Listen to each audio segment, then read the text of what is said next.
बिस्मिल्लाहिर्रहमानिर्रहीम। अस्सलाम वालेकुम डियर स्टूडेंट्स। आज हमारी क्लास है बेसिकली ये हमारा जो एक्टिव फिल्टर्स का आर्टिकल है इससे रिलेटेड लास्ट क्लास है और इंशाल्लाह फिर हम इसके बाद स्टार्ट करेंगे अपना last topic which is oscillator circuits.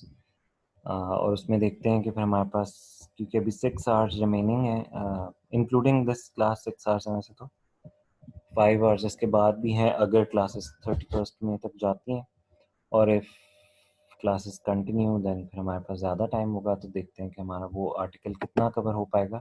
फिर हम उसको इंशाल्लाह कल से जो है वो स्टार्ट करेंगे।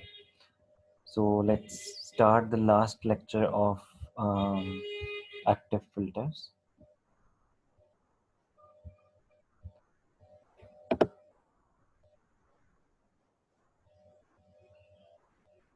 अच्छा, एक्टिव फिल्टर में हमने जो पिछली क्लास में डिस्कशन की थी उसमें बेसिकली हमने सैलन की कॉन्फ़िगरेशन पढ़ी थी। ये मैं उस लेक्चर को आपके सामने अगर एक दफ़ा फिर से रिव्यू तो नहीं मैं करूँगा, एक दफ़ा फिर आपको विजुलाइज़ करा दूँ। तो हमने बटरवर्थ फ़िल्टर में सैलन की कॉन्फ़िगरेशन देखी थी और मैंने आपको बताया था कि ये सैलन की कॉन्फ़िगरेशन विद माइनर चेंजेस जो है वो एज़ लो पास फ़िल्टर भी यूज़ हो जाती है और एज़ हाई पास फ़िल्टर भी यूज़ हो जाती है। ठीक है? तो हमने लो पास फ़िल्टर कॉन्फ़िगरेशन का जो है वो पूरा ट्रांसफर फ़ंक्शन डिराइव किया था, जो कि इस जनरल फॉर्म में मैंने आपको कहा था कि हम डिराइव करेंगे। और इसमें हमने ये नोडल एनालिसिस से स्टार्ट लिया था और ये पूरा नोडल एनालिसिस हमने कंप्लीट करके और सब्स्टिट्यूशंस करके और हमने ये आपके सामने जो है वो ट्रांसफर फंक्शन बिल्डअप किया था। ठीक है, ये तकरीबन हमारे पास जो इसकी लास्ट फॉर्म आई थी यहाँ तक हमने इसको डिराइव किया था इस फॉर्म तक, और फिर हमने इसको स्टैंडर्ड फॉर्म से कंपेयर किया था। स्टैंडर्ड फॉर्म से कंपेयर करने के बाद हमने इसमें ओमेगा नॉट डिटरमिन कर लिया था और हमने इसमें क्यू की वैल्यू जो है वो डिटरमिन कर ली थी। तो ये हमने और के की वैल्यू, ये तीन वैल्यूज़ हमने एट द एंड डिटरमिन की थी। ठीक है, तो यहाँ तक हमने इसका एनालिसिस कंप्लीट किया था जिसमें मैंने पूरा 1 टू 1 एक स्टेप जो है वो आपको मैंने यहाँ पर डिराइव करवाया था पिछली क्लास में। तो यहाँ से हमारे पास ये तीन इक्वेशंस जो हैं फाइनल सैलन की लो पास फिल्टर कॉन्फ़िगरेशन की मेरे पास आ गई थी, राइट। तो अब मैंने आपको ये बताया था कि जो हमारे पास बटरवर्थ फिल्टर कॉन्फ़िगरेशन है, इस बटरवर्थ फिल्टर कॉन्फ़िगरेशन में बेसिकली हमारा जो एम होता है वो ये होता है कि हम जो क्वालिटी फैक्टर है उसको 0.707 सेट करें। और मैंने आपको बताया था कि क्वालिटी फैक्टर जो है वो हमें ये बताता है कि एट कट ऑफ फ्रीक्वेंसी आपका मैग्नीट्यूड जो है किसी भी फिल्टर रिस्पॉन्स का वो अपने मैक्सिमम फिल्टर रिस्पॉन्स से कितना ड्रॉप होके जो है वो डिक्रीज हो चुका है। और आइडियली हम ये कहते हैं कि हमें कट ऑफ फ्रीक्वेंसी पे जो मैग्नीट्यूड ऑफ द रिस्पॉन्स चाहिए होता है वो मैक्सिमम से तकरीबन 70% चाहिए होता है, या 0.707 चाहिए होता है, या 1/√2 जो भी आप टर्म यूज़ करें, ऑल आर द सेम, या 3 dB रिडक्शन आप कह लें। ठीक है, तो ये 3-4 जो है वो सेम ही कॉन्सेप्ट है। तो अभी हम आज का जो लेक्चर स्टार्ट करेंगे इसमें सबसे पहले तो हम ये देखेंगे कि हमें ये कैसे यहाँ पर पता चलेगा कि क्वालिटी फैक्टर किस तरह से कट ऑफ फ्रीक्वेंसी के ऊपर जो मैग्नीट्यूड होता है उसको कंट्रोल करता है। उसके लिए मैं एक बिल्कुल छोटी सी और आज के लेक्चर में डेरिवेशन करवाता हूँ। ये हम आ जाते हैं आज के लेक्चर पर।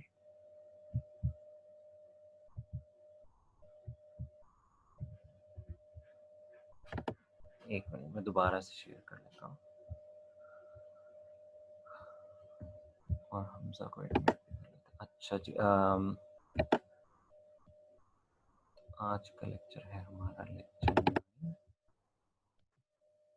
जी। तो अब हम आगे लेक्चर नंबर 9 पे, और पहले हम सबसे ये देखेंगे कि क्वालिटी फैक्टर किस तरह से जो है वो कट ऑफ फ्रीक्वेंसी के ऊपर मैग्नीट्यूड को कंट्रोल करता है। ठीक है, तो ये है आपके पास general expression V naught by V in की जो आपके सामने लिखी हुई है। जो V naught by V in की एक्सप्रेशन है this is for low pass filter, और यही एक्सप्रेशन हमने देखा था सैलन की कॉन्फ़िगरेशन में भी फॉलो हो रही है, राइट। तो अब हम क्या करेंगे, अब हम बेसिकली प्लग इन करते हैं इस इक्वेशन में s को एज j ओमेगा और ओमेगा को प्लग इन कर देते हैं as equivalent to the cut off frequency, और ओमेगा नॉट कर लें या रेजोनेंट फ्रीक्वेंसी कर लें, ये सब टर्म्स एक हैं। कई जगह पे ओमेगा सी भी लिखा जाता है, लेकिन यू मस्ट बी क्लियर कि बेसिकली आपने एस को जे ओमेगा प्लग इन करना है और फिर ओमेगा जहाँ जहाँ आ रहा है उसकी जगह आपने प्लग इन कर देना है कट ऑफ फ्रीक्वेंसी को। ठीक है, अब मैंने क्या किया, जो वी नॉट बाई वी इन का एक्सप्रेशन था इसमें मैंने एस जो था उसकी जगह जे ओमेगा प्लग इन किया, और जे ओमेगा प्लग इन करने के बाद मैंने क्या किया, मैंने जिस जिस जिस जगह ओमेगा अपेयर हो रहा था उसको रिप्लेस कर दिया ओमेगा नॉट से। तो ये न्यूमरेटर में भी ओमेगा नॉट स्क्वायर आ गया, डिनोमिनेटर में एस की जगह जे ओमेगा डाला और ओमेगा को ओमेगा नॉट से रिप्लेस कर दिया, और यहाँ पर भी अगेन एस की जगह जे ओमेगा नॉट आएगा और ओमेगा नॉट ऑलरेडी भी एग्जिस्ट कर रहा है तो ये भी जे ओमेगा नॉट स्क्वायर हो जाएगा, और ये लास्ट टर्म भी ओमेगा नॉट स्क्वायर हो जाएगी। ठीक है, तो ये हमारे पास कट ऑफ फ्रीक्वेंसी को हमने प्लग इन कर दिया इसमें, यानी हम अब ऑपरेटिंग फ्रीक्वेंसी को कट ऑफ फ्रीक्वेंसी के इक्वल प्लग इन कर रहे हैं। ठीक है, बेसिकली ये कॉन्सेप्ट है।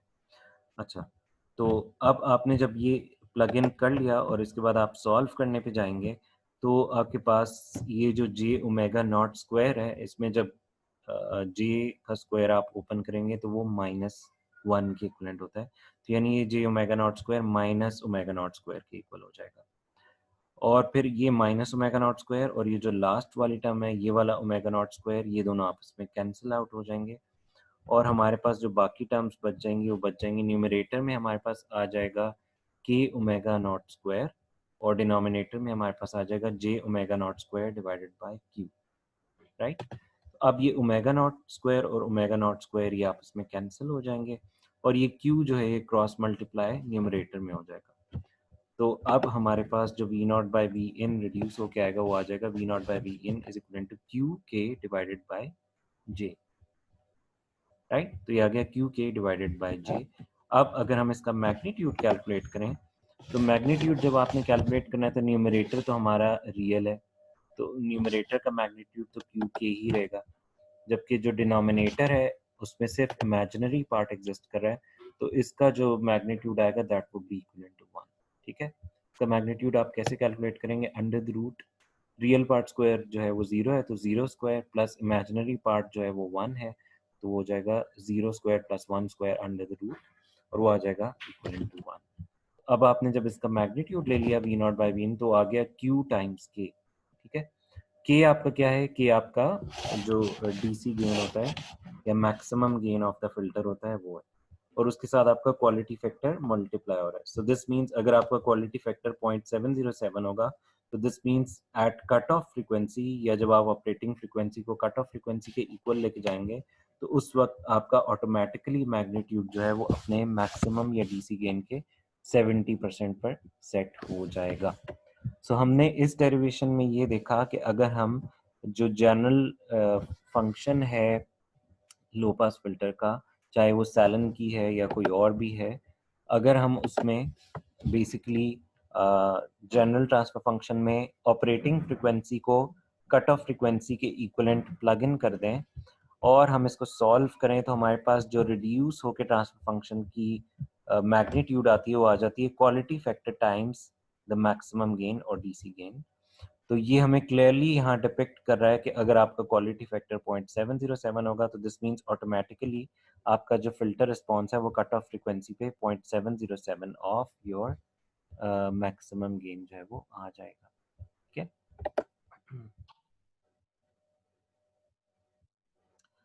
ओके, तो ये हमने यहाँ पे कंक्लूड कर लिया। अब हम इस चीज़ को आगे जाके ज़रा यूटिलाइज करते हैं। तो अभी हमने जो सैलन की कन्फिग्रेशन में क्वालिटी फैक्टर को डिराइव किया था, ये हमारे पास क्वालिटी फैक्टर की जो है एक मिनट, क्वालिटी फैक्टर की अगेन इक्वेशन देख लेते हैं एक बार फिर।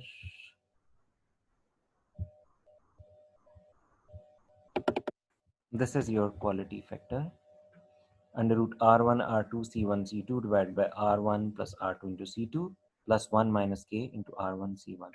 और जो k था या गेन था that was 1 plus r4 divided by r3। और ये गेन हमारे पास कहाँ से आया था, क्योंकि हम सैलन की में जो ऑपरेशनल एम्पलीफायर यूज कर रहे थे उसको हम यूज कर रहे थे इन नॉन इन्वर्टिंग कॉन्फ़िगरेशन। और इसमें आपका ये जो गेन सेट होता है ये सेट होता है ये जो आपकी R3 और R4 रेजिस्टेंस लगी हुई है इसकी हेल्प से। और नॉन इन्वर्टिंग कॉन्फ़िगरेशन का गेन होता है 1 plus feedback resistance divided by input resistance. तो फीडबैक पे R4 है और इनपुट पे R3 है, तो यहाँ से आपने K सेट किया था। ठीक है, तो ये हमारे पास क्वालिटी फैक्टर और जो हमारे पास K है, इन दोनों की वैल्यूज हमारे पास अवेलेबल हैं। अब हम क्या करेंगे, अब हम इन वैल्यूज के साथ थोड़ा सा प्ले अराउंड करेंगे और कुछ कॉन्सेप्ट यहाँ से हम जो है वो देखेंगे। तो अब वापस हम स्विच करते हैं टुवर्ड्स टुडेज लेक्चर।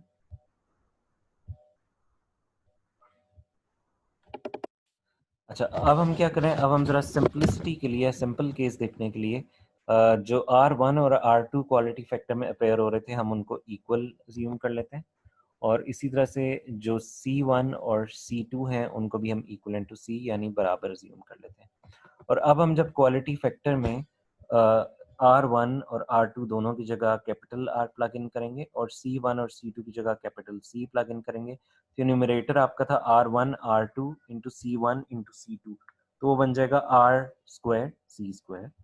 और डिनोमिनेटर में आपके पास टर्म्स ऐड हो रही थी R1C1 प्लस R2C2, तो उन दोनों की जगह जब आप RC प्लग इन करेंगे तो वो दोनों टर्म्स ऐड हो जाएंगी, तो हो जाएगी ट्वाइस RC प्लस 1 माइनस के इंटू RC जो है ये भी आ जाएगा साथ ही फैक्टर। अब आप इन टर्म्स को क्या कर सकते हैं, ओपन अप करके सॉल्व कर सकते हैं, क्योंकि जो दोनों टर्म्स यहाँ पर लिखी हुई हैं उनमें RC का फैक्टर कॉमन है। तो RC का फैक्टर आप कॉमन ले लें तो आपके पास ये आ जाएगा 2 यहाँ से प्लस 1 माइनस के उसी तरह से आ गया, और RC तो आपने कॉमन ले लिया। सो दिस मीन्स यहाँ से RC और RC कैंसिल आउट हो जाएंगे और क्वालिटी फैक्टर की जो इक्वेशन आ जाएगी हमारे पास वो आ जाएगी 1/3 माइनस के। तो दिस मीन्स अगर हमारे पास रेजिस्टेंस और कैपेसिटेंस हम इक्वल यूज करते हैं तो हमारे पास जो क्वालिटी फैक्टर की एक्सप्रेशन आती है वो आ जाती है 1/3 माइनस के।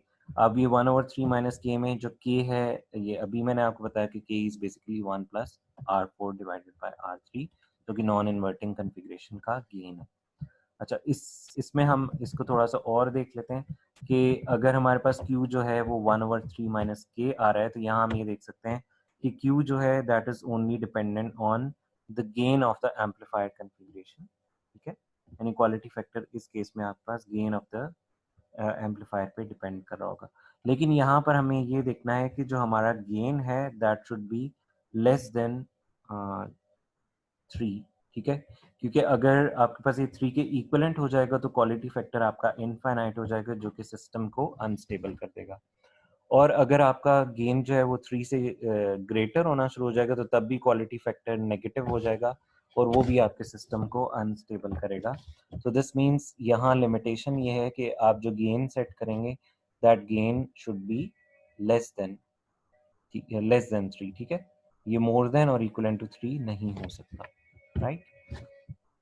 अच्छा, अब इसमें हम ये देख लेते हैं कि अगर आपके पास क्वालिटी फैक्टर आपको 0.707 चाहिए, तो दिस मीन्स आप क्वालिटी फैक्टर का हमारे पास जो एक्सप्रेशन आया है 1/3 माइनस के, जब हमने रेजिस्टेंसेस और कैपेसिटेंसेस को R और C के इक्विवेलेंट प्लग इन किया तो ये हमारे पास रिड्यूस्ड फैक्टर आ गया था 1/3 माइनस के।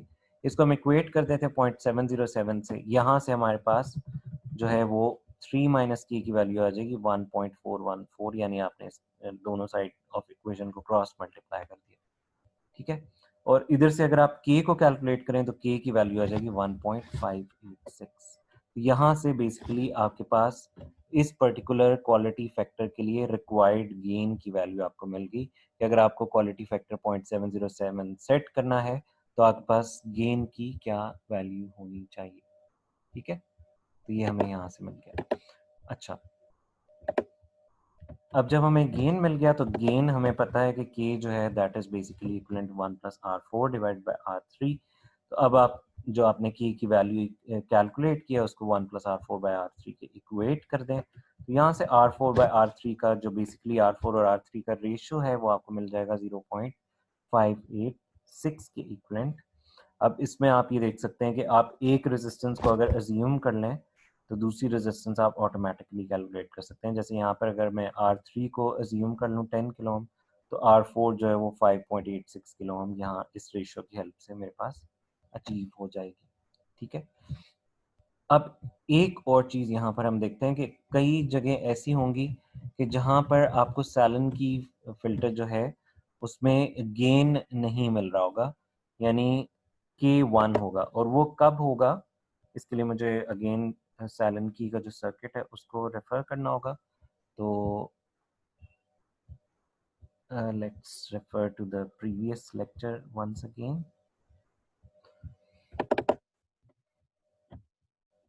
अच्छा, तो कई जगह पे आपको जो सैलन की कॉन्फ़िगरेशन नज़र आएगी उसमें आपके पास जो है वो, सॉरी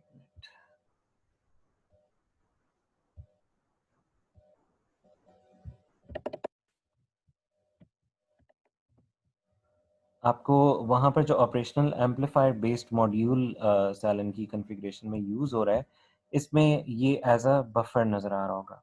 ठीक है, यानी फीडबैक पाथ में आपको सिर्फ एक शॉर्ट पाथ नज़र आ रहा होगा, R3 और R4 नहीं होंगे। तो जब ये as a voltage buffer use हो रहा होगा तो दिस मीन्स ये जस्ट यहाँ पर आइसोलेशन प्रोवाइड कर रहा होगा। तो उस केस में आपका जो K होगा, capital K, that would be equivalent to 1। ठीक है, क्योंकि आपका बफर जो होता है उसका गेन हमेशा इक्वलेंट टू 1 होता है।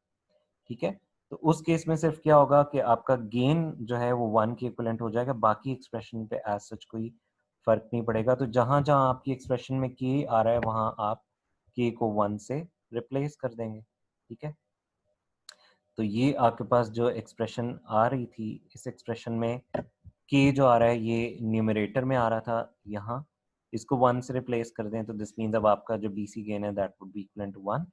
और जो डिनोमिनेटर में के आ रहा है यहाँ 1 माइनस के, इसको आप जो है 1 माइनस के में जब के प्लग इन करेंगे 1, तो ये वाला दूसरा फैक्टर जो है ये ऑटोमेटिकली 0 हो जाएगा। ठीक है, तो इससे क्वालिटी फैक्टर की इक्वेशन पे क्या फ़र्क पड़ेगा वो मैं आपको जो आज का लेक्चर है उससे दिखा देता हूँ कि अगर आपके पास आप नॉन इन्वर्टिंग कन्फिग्रेशन यूज़ करने के बजाय मतलब नॉन इन्वर्टिंग कन्फिग्रेशन में गेन प्रोवाइड करने के बजाय बफर कनेक्ट कर देते हैं, तो बफर कनेक्ट करने से क्वालिटी फैक्टर जो है उसकी इक्वेशन क्या बन जाएगी।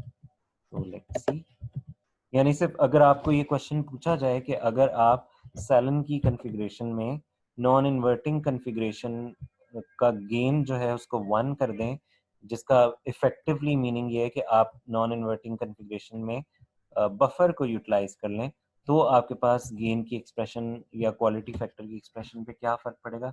तो क्वालिटी फैक्टर की एक्सप्रेशन जो आपके पास है, इसमें आपने सिंपली के को 1 से रिप्लेस कर देना है। जब आप के को 1 से रिप्लेस करेंगे तो ये आपके पास जो है वो रिड्यूस होके R1 R2 C1 C2 into divided by C2 into R1 plus R2 ये बन जाएगा। ठीक है, तो ये क्वालिटी फैक्टर की एक्सप्रेशन थोड़ी सी और रिड्यूस हो जाएगी अगर आप जो है वो बफर यूज़ कर लेते हैं instead of non inverting amplifier.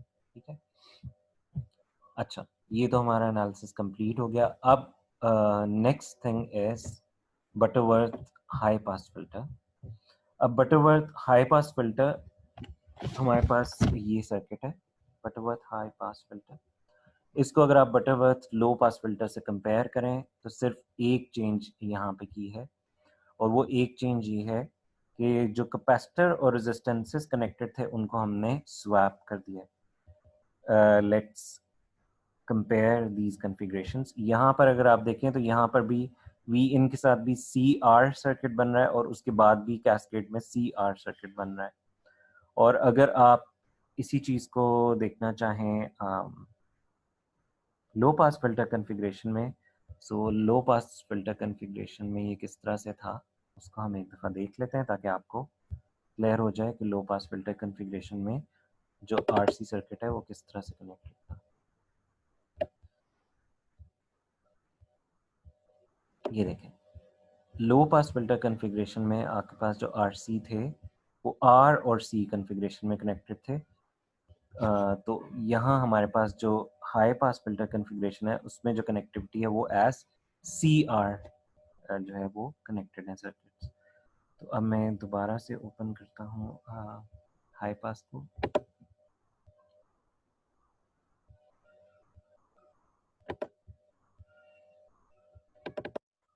ये देखिए आपके पास जो वहाँ पर फीडबैक में कैपेसिटर कनेक्टेड था, यहाँ फीडबैक में रेजिस्टेंस कनेक्ट हो गया, और यहाँ इनपुट जो आपका लो पास था वहाँ इनपुट के साथ रेजिस्टेंस कनेक्टेड थी, यहाँ इनपुट के साथ कैपेसिटेंस आ गया। ठीक है, यानी रेजिस्टेंस और कैपेसिटेंस इन पाथ्स में स्वैप हो गए।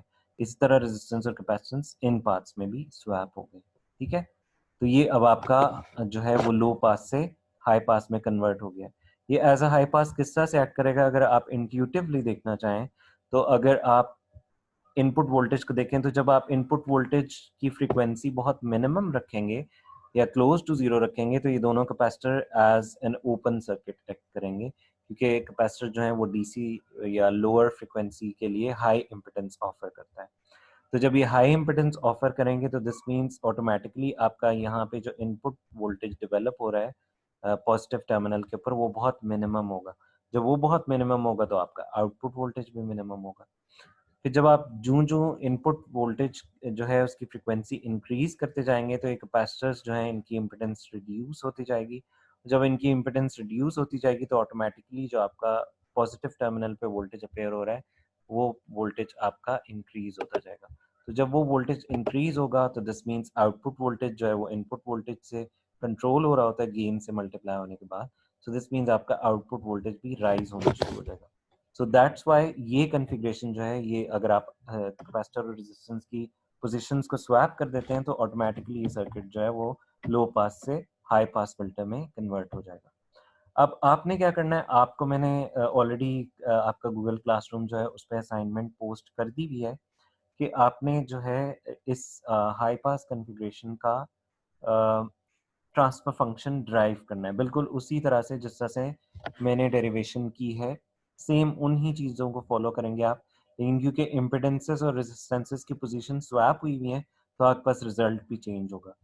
तो उस असाइनमेंट की आपने डेडलाइन वगैरह देख लेनी है, उसकी क्या डेडलाइन है, उससे पहले पहले आपने इंडिविजुअली ये असाइनमेंट सबमिट करनी है।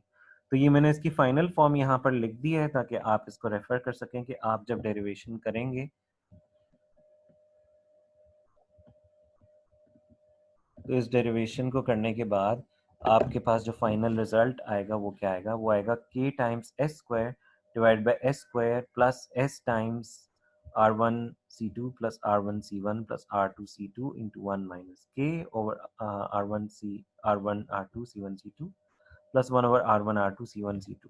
ठीक है, अच्छा अब इस चीज में एक और हम थोड़ी एक मजे की बात देखते हैं, वो ये है कि अगर आप इस कॉन्फ़िगरेशन में भी R1 और R2 को इक्वल प्लग इन कर दें, यानी कैपिटल R के इक्वलेंट प्लग इन कर दें, और C1 और C2 को आप कैपिटल C के इक्वलेंट प्लग इन कर दें, तो आपके पास इस पर्टिकुलर कॉन्फ़िगरेशन का डिनोमिनेटर भी एग्जैक्टली वही बन जाएगा जो आपका लो पास फिल्टर कॉन्फ़िगरेशन का डिनोमिनेटर था। ठीक है, आप यहाँ पे देख भी सकते हैं कि अगर मैं R यहाँ पर अगर मैं R1 R2 दोनों को R के इक्वलेंट प्लग इन करूँ और C1 C2 दोनों को C के इक्वलेंट प्लग इन करूँ तो ये आपके पास फैक्टर क्या बन जाएगा, RC plus RC into 1 minus K divided by R square C square.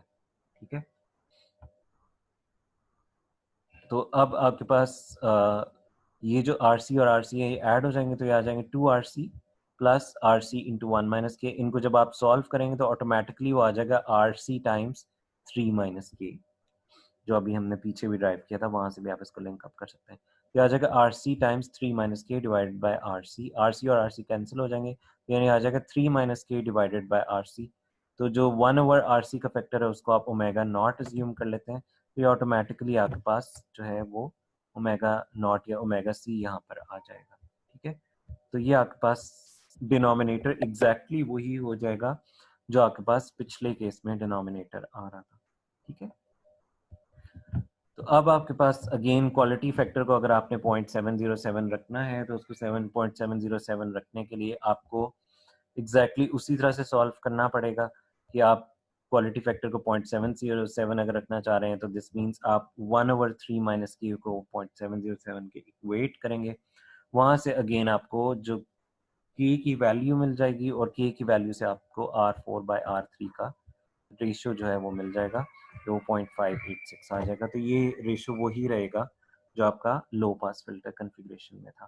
ठीक है, तो अब हमारे पास ये लो पास फिल्टर कन्फिग्रेशन से हाई पास फिल्टर की ट्रांजिशन किस तरह से होगी, ये कंप्लीट होगी। इसका हमें फर्दर एनालिसिस करने की जरूरत नहीं है क्योंकि क्वालिटी फैक्टर रिलेटेड एनालिसिस दोनों कन्फिग्रेशंस का सेम ही है। ठीक है, तो अब आपने क्या करना है, आपने ये ट्रांसफर फंक्शन जो है ये ड्राइव करना है और इसको सबमिट करना है मुझे। ठीक है, तो बेसिकली आज के लेक्चर में हमने थोड़ी सी कंटिन्यूएशन की प्रीवियस लेक्चर की, उसमें हमने एनालिसिस जो है उसको फर्दर प्रोसीड किया कि क्वालिटी फैक्टर किस तरह से कंट्रोल करता है कट ऑफ फ्रिक्वेंसी के ऊपर जो आपके मैग्नीट्यूड आ रहा होता है उससे। और इसके अलावा फिर हमने देखा कि क्वालिटी फैक्टर को आप 0.707 किस तरह से सेट करवाते हैं, ये चीज़ हमने आज की क्लास में डिस्कस की। और फिर हमने ये देखा कि अगर हम सैलन की कॉन्फ़िगरेशन में जो है आर और सी को इक्वल प्लग इन करें तो क्वालिटी फैक्टर की वैल्यू क्या आ जाती है। और एक और चीज़ हमने यहाँ पे देखी कि अगर हम गेन को रिमूव करके बफर से रिप्लेसमेंट कर देते हैं तो क्वालिटी फैक्टर की एक्सप्रेशन पे क्या फ़र्क पड़ता है। ठीक है, अब हमने देखा कि हाई पास फिल्टर जो है उसके लिए आप क्या करेंगे, उसके लिए आप जो रेजिस्टेंसेस और कैपेसिटेंसेस हैं जस्ट उनको स्वैप करेंगे जिससे आपकी सैलन की कॉन्फ़िगरेशन लो पास से हाई पास फिल्टर में कन्वर्ट हो जाएगी। ठीक है, so this concludes today's lecture. आज का लेक्चर है वो यहीं तक था। बाकी जो है वो एक अब्दुल्ला ने मुझसे क्वेश्चन किया हुआ था कि एग्ज़ाम का क्या डिसीजन हुआ है। तो आज I guess university functional committee की मीटिंग थी, तो उसमें क्या डिसीजंस लिए गए वो अभी हमें ब्रीफ नहीं किया गया। कल हमारा जो डिपार्टमेंटल मीटिंग है, डिपार्टमेंटल बोर्ड ऑफ स्टडीज़ है, उसकी मीटिंग है। तो उसमें एक एजेंडा एग्ज़ाम का भी है और इसके अलावा उसमें एजेंडा जो है वो आपकी फाइनल ईयर प्रोजेक्ट्स जो हैं उनकी डिमॉन्स्ट्रेशन का भी, जो फाइनल ईयर प्रोजेक्ट 1 और 3 हैं।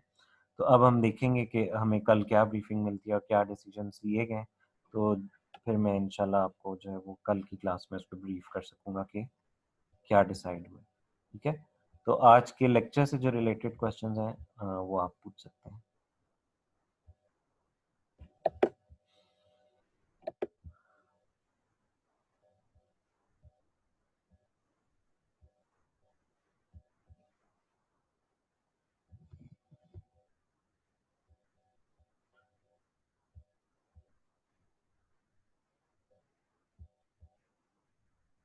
जी यासिर।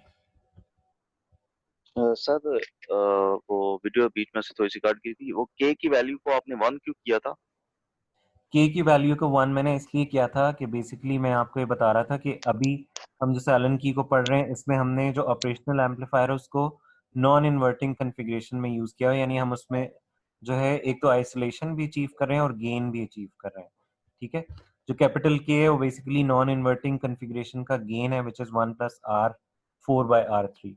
तो अगर हम गेन ना रिक्वायर कर रहे हैं और हम सिर्फ आइसोलेशन चाह रहे हो तो हम यहाँ पर बफर लगा देंगे। तो अब यहाँ पे जब बफर लगा देंगे तो बफर का जो गेन होता है दैट इज इक्वल टू 1। तो फिर आप जो है वो के को 1 से रिप्लेस कर देंगे। तो फिर क्वालिटी फैक्टर की क्या एक्सप्रेशन आएगी वो बेसिकली मैं आपको बता रहा था कि फिर क्वालिटी फैक्टर जो है वो इंडिपेंडेंट ऑफ गेन हो जाए। अस्सलाम वालेकुम सर। वालेकुम सलाम जी। आवर सर आपसे एक क्वेश्चन है और एक रिक्वेस्ट है। क्वेश्चन पूछ लें, रिक्वेस्ट रहने दें। सर अब तो एक क्वेश्चन ये कि जो आपने साइलेंट की का सर बताया ना, वो जो एंड ट्रांसफर फंक्शन है हाँ जी, सर, जो एंडिंग रिजल्ट है सर, वो एक दफा वो दोबारा बता दें कि वो एंडिंग रिजल्ट कैसा होना चाहिए। जो हाई पास में बताया है, सर हाई पास का अलग करना है, लो पास का अलग करना लो है पास का तो ट्रांसफर मैंने फंक्शन। आपको करवा दिया था ना, लो पास तो मैंने पूरा ड्राइव करवाया था पिछली क्लास में। ठीक है सर। आपने क्या करना है, आपने हाई पास फिल्टर का जो मैंने सर्किट दिया है उसका ट्रांसफर जी सर। फंक्शन बिल्डअप करना है और उसी तरह से जी सर। बिल्कुल ड्राइव करना है जिस तरह से मैंने किया था। नोडल एनालिसिस लगाना है, फिर वोल्टेज डिवाइडर्स की हेल्प लेनी है। बेहतर सर। प्रोसीजर सिर्फ वही रहेगा, सिर्फ कैपेसिटर और रेजिस्टेंस की पोजीशंस क्योंकि चेंज है तो वोल्टेज डिवाइडर डिफरेंट होंगे उसमें। और उसकी फाइनल ठीक है एक्सप्रेशन सर। मैंने जो है वो लेक्चर के एंड में दी हुई है। वो जी सर। पीडीएफ ये मैंने आपको व्हाट्सएप के ग्रुप पे भी भेज दिया और मैं सर ये जो आपने क्या एंड पे कहते हैं, जो ट्रांसफर फंक्शन दिया है सर, के एस केयर वाला, ये वाला सर। जी ये निकलना चाहिए आपका। ठीक है सर। और सर बस बात बाकी ये कहनी थी सर, जो आपने सीपी हमें दिए ना अलॉट किए, वो थर्मोमीटर और जी जी 8 बिट ओप एम वाली ना सर। जी जी। सर सर आपसे बात सिर्फ इतनी कहनी है, बाकी सब्जेक्ट की भी सीपीएस मिली हैं, वो सर फिदा ने भी दी हुई है और बाकी चीजें भी दी है सर। आपने कहा है कि इंडिविजुअल होगी ना सर, चले बाधा ग्रुप ना एटलीस्ट 2 का तो सर परमिट करें ना सर, 2 स्टूडेंट्स। अच्छा, अगर उसमें मैं ग्रुप एक्टिविटी करता भी हूँ तो फिर भी स्टिल जब आप सबमिट करेंगे तो आप उसको सबमिट तो एज इंडिविजुअली करेंगे ना, क्योंकि मैंने सर ग्रेड वो तो वो आपको वो कर लेंगे इंडिविजुअली सर, करना है। लेकिन कम से कम आप सर 2 स्टूडेंट का तो परमिट करें ना सर। अच्छा चलें, सही है, दो दो का बना लें group। सर बहुत मेहरबानी सर, जज़ाकल्लाह, शुक्रिया सर बहुत बहुत आपका। ठीक है। अच्छा चलें, मैं ठीक है सर, 62 बहुत का बहुत क्वेश्चन शुक्रिया आपका। लगाता हूँ। ठीक है, ओके। यस।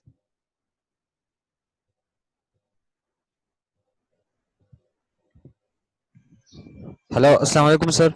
वालेकुम सलाम। अ, सर ये हमारे जितने भी सब्जेक्ट है ना, सारों का सीपी मिला है, उसके साथ जो हमारे लैब प्रोजेक्ट उसकी रिपोर्ट्स वगैरह दिए। तो सर हमारा पहले से जो सर फैजान ने हमें दिया है और उसके साथ डॉक्टर इमरान ने भी हमें दिया है। तो सर हमारा जो फाइनल ईयर का प्रोजेक्ट का जो ग्रुप है ना, 3 मेंबर, उसी में सीपी दिया है। तो सर आपसे दरख्वास्त है, अगर हम वही 3 मेंबर कंसिडर करके सर और ये सीपी मैंने भी तो ग्रुप में कर दे इंडिविजुअल तो दिया सर। था, अभी आप लोगों ने कहा कि 2 कर दें, मैंने 2 कर दिया। अब फिर आप कह रहे हैं 3, अगला स्टूडेंट कहेगा 4, तो ऐसे तो नहीं होगा ना। 2-2 का नहीं ग्रुप सर, वो बात ये है ना कि हमारे सारे ग्रुपों का सर जितनी भी क्लास है ना, 3 मेंबरों का है। डॉक्टर इमरान ने भी 3 का कहा है, उसके साथ सर फैजान ने भी तीन देखिए मेंबरों का बेटा, कहा है। अब जो तो है ना सीईपी की वेटेज ज्यादा है। अगर सीईपी जी की वेटेज जिस तरह पिछले सेमेस्टर में मैंने रखी थी तो वो जस्ट 5% की या 10% की सीईपी थी। तो उसमें मैंने 3-3 का ग्रुप बनाया था। तो क्योंकि अब मैंने ये देखना है कि एटलीस्ट 2 का ग्रुप हो तो आप लोगों ने इंडिपेंडेंटली काम तो किया हो ना। 3-3 का कर दूंगा तो फिर तो वो वेटेज के हिसाब से अनजस्टिफाइड हो सर जाएगा। सर 3 में ये है ना कि एक बंदा जो सिमुलेशन वगैरह करे, फिर दूसरा रिपोर्ट, 2-3 रिपोर्ट बनाए। सर अभी सर इन अलाउ 3 में सर वसीम ने भी बहुत ज्यादा टास्क दिया है, तो वो भी सर करना है। फिर उसके बाद सर हर सब्जेक्ट का सीपी मिला है सर, हर का। अच्छा, तो अगर अगर मैं 3 मेंबर तीन है सर। तीन के ऊपर करूंगा ग्रुप, तो फिर उसमें जो उसका रूब्रिक होगा, यानी जिसके अकॉर्डिंगली जी उसकी ग्रेडिंग होगी, वो फिर सख्त होगा। फिर यानी अगर मुझे कॉपीड चीजें मिलेंगी तो फिर वो कॉपीड चीजें जो है उनके मार्क्स कटेंगे। तो ये फिर आप लोग जहन ठीक में है। रख लें कि इंडिविजुअलिटी जो आपके ग्रुप्स की है वो नजर आनी चाहिए। अगर वो नजर आती है then I can allow 3 people in a group. लेकिन अगर आप ठीक 3 इन अ ग्रुप भी हों और आप लोगों ने काम भी एक ही छापा हो तो फिर तो वो एक्सेप्टेबल नहीं। नहीं सर, वो नहीं होगा इंशाल्लाह सर। ठीक हम है, तो फिर जो अगर तीन आप मेंबर 3 है का ना, ग्रुप जी जी करवा रहे हैं तो फिर इस चीज के जी लिए जी। भी तैयार रहें कि उसका जो रूब्रिक डिफाइन होगा, जिसमें उसकी ग्रेडिंग होगी, ग्रेडिंग पॉलिसी क्या होगी, वो फिर उसके अकॉर्डिंगली थोड़ा सा टफ होगा। ठीक है, सही है सर जी, ठीक है, सही है। चलो। ठीक है सर।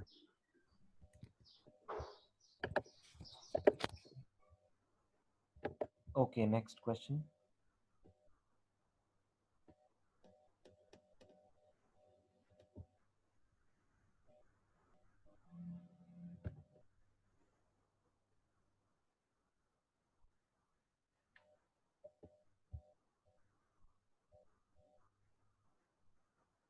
जी अब्दुल्ला। सर बात। ये आपके जितने भी स्टूडेंट ऐड हैं, आपके पास इनका ईमेल आईडी तो होता है ना कि कौन बंदा किस ईमेल से मेरे पास ऐड है। सॉरी अब्दुल्ला, आपकी आवाज ड्रॉप हो रही थी, मुझे समझ नहीं है, दोबारा बोले। क्योंकि जितने बच्चे अभी आपके साथ ऐड है ना इस हम्म मीटिंग के अंदर, हम्म। आपके पास उनका ईमेल एड्रेस तो आता है ना कि मतलब कौन सा बच्चा किस ईमेल आईडी के साथ मेरे पास ऐड है। ईमेल आईडीज यहाँ पर विजिबल तो नहीं है। सर ये एक जॉनी भाई आज ऐड हुआ है, पता नहीं सर ये क्या कर रहा है अंदर सारी मीटिंग के अंदर, पता नहीं अब ये कौन है। अच्छा, जॉनी, मेरा ख्याल है वो भाग गया।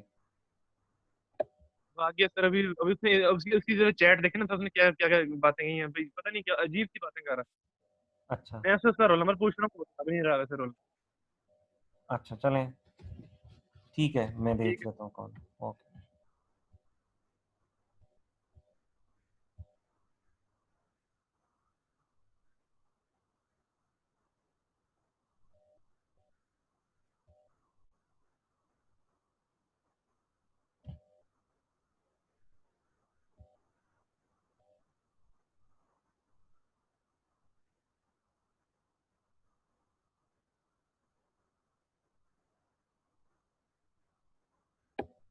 You can still ask any question.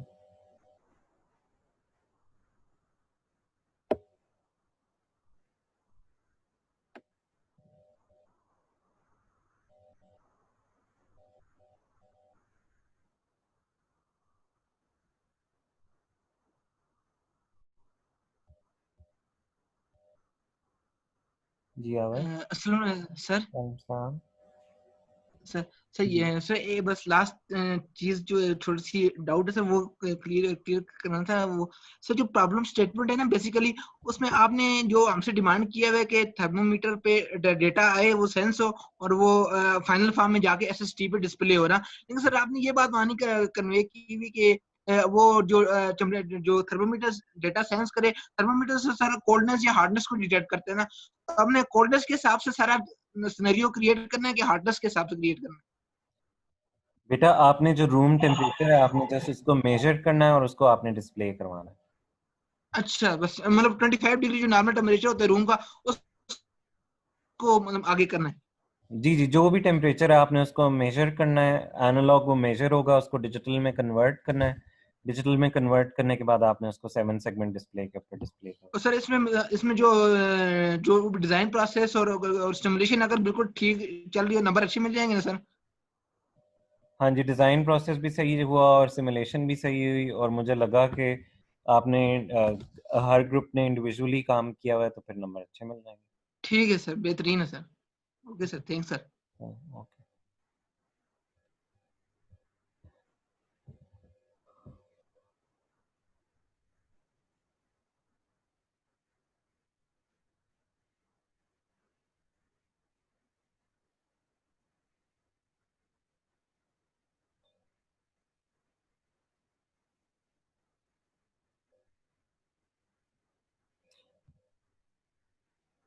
चलें, हमारा सेशन का टाइम भी एंड हो रहा है, एंड क्वेश्चंस जितने थे वो मैंने आई होप आंसर कर दिए। So thank you very much. Stay blessed. Allah हाफ़िज़।